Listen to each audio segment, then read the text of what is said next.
பாலியல் வன்கொடுமை வழக்கில் முன்னாள் பிரதமர் தேவகவுடா பேரன் பிரிஜ்வெல் ரேவண்ணாவுக்கு ஆயுள் தண்டனை விதிக்கப்பட்டிருக்கிறது. அண்மை செய்தியினை பார்த்து வருகிறோம். 47 வயதான வீட்டு பணிப்பெண்ணை பாலியல் வன்கொடுமை செய்த குற்றத்திற்கு ரேவண்ணாவுக்கு ஆயுள் தண்டனை பிறப்பிக்கப்பட்டுள்ளது.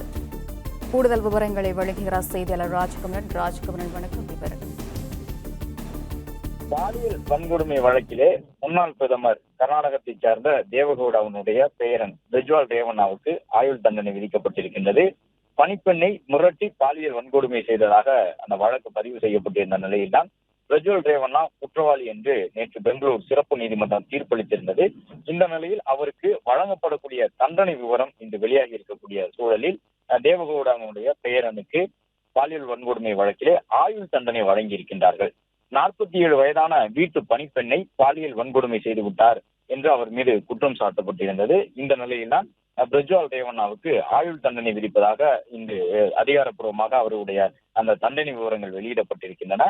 கடந்த நாடாளுமன்ற தேர்தலுக்கு முன்பாகவே பிரிஜ்வெல் ரேவண்ணா தொடர்பான பல்வேறு காணொலிகள் வெளியாகியிருந்தன. அதில் பல பெண்கள் இருந்ததாக சொல்லப்பட்டிருந்தது. அது தொடர்பாக சிறப்பு புலனாய்வு குழு எல்லாம் அமைக்கப்பட்டு விசாரணை நடைபெற்றது. அதன் அடிப்படையில் தான் அவருடைய செல்போனில் இருந்த அந்த வீடியோக்களின் அடிப்படையிலே 4 பாலியல் வன்கொடுமை வழக்குகள் அவர் மீது பதிவு செய்யப்பட்டன. அதன் தொடர்ச்சியாக அந்த 4 வன்கொடுமை வழக்குகளிலும் தொடர்ந்து விசாரிக்கப்பட்டார். ஒரு பணிப்பெண்ணாக இருந்தவர், அவரையும் கடத்தி இவர் பாலியல் வன்கொடுமை செய்து விட்டார் என்று காவல்துறையினருடைய விசாரணையில் தெரிய வந்து நீதிமன்றத்திலும் ஆதாரங்களுடன் நிரூபித்ததை தொடர்ந்துதான் 2000 பக்கங்களை கொண்ட அந்த குற்றப்பத்திரிகையை எல்லாம் ஏற்றுக்கொண்டு சிறப்பு நீதிமன்றம் இந்த முக்கியமான தீர்ப்பினை வழங்கியிருக்கின்றது. தேவகவுடாவினுடைய பெயரன், கர்நாடகத்தினுடைய அரசியல் தலைவராக இருக்கக்கூடிய முன்னாள் பிரதமர் தேவகவுடாவினுடைய பெயரன் பிரிஜ்வெல் ரேவண்ணாவுக்கு வழங்கப்பட்டிருக்கக்கூடிய இந்த தண்டனை விவரமானது ஆயுள் தண்டனை என்ற அளவில் வழங்கப்பட்டிருக்கின்றது. ஏறக்குறைய 10 ஆண்டுகளுக்கும் கூடுதலான சிறை தண்டனையை அனுபவிக்கக்கூடிய விதமாக இந்த தண்டனை அவருக்கு வழங்கப்பட்டிருக்கின்றது. காங்கிரஸ் கட்சிக்கு இது தொடர்பாக ஏற்கனவே அரசியல் ரீதியாகவும் அழுத்தம் கொடுத்திருந்தார்கள். அந்த கூட்டணியிலே அவர்கள் கடந்த காலத்திலே இருந்தார்கள். தேவகவுடாவை பொறுத்தவரை கர்நாடக மாநிலத்திலே ஜனதா தளம் கட்சியினுடைய அந்த தோற்றுநராக இருக்கின்றார். அவருடைய பெயரும் தான் பிரிஜ்வெல் ரேவண்ணா இந்த குற்றச்சாட்டில் ஈடுபட்டிருக்கின்றார் என்று குற்றம் சுமத்தப்பட்டிருந்தது.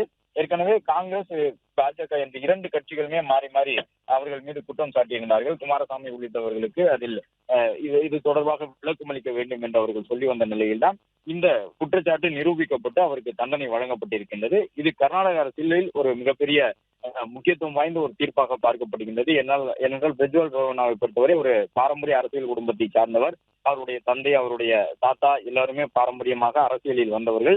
இவரும் நாடாளுமன்ற உறுப்பினராக இருந்திருக்கின்றார். இந்த நேரத்தில் தான் அவருக்கு வழங்கப்பட்டிருக்கக்கூடிய இந்த தண்டனை என்பது ஆயுள் தண்டனையாக வழங்கப்பட்டிருக்கின்றது. பல்வேறு வீடியோக்கள் அவருடைய செல்போனில் இருந்து கண்டறியப்பட்டிருந்த நிலையில் அதன் அடிப்படையிலே 4 பாலியல் வன்கொடுமை வழக்குகள் பதிவு செய்யப்பட்டு பணிப்பெண் ஒருவர் கொடுத்திருந்த அந்த வழக்கும் சேர்ந்து தற்பொழுது ஆயுள் தண்டனையாக அவருக்கு தண்டனை வழங்கப்பட்டிருக்கின்றது. பிளே ஸ்டோர் மற்றும் ஆப் ஸ்டோரில் இருந்து பாலிமர் செயலியை QR கோடு மூலம் பதிவிறக்கம் செய்யுங்கள். செய்திகளை உடனுக்குடன் பெறுங்கள்.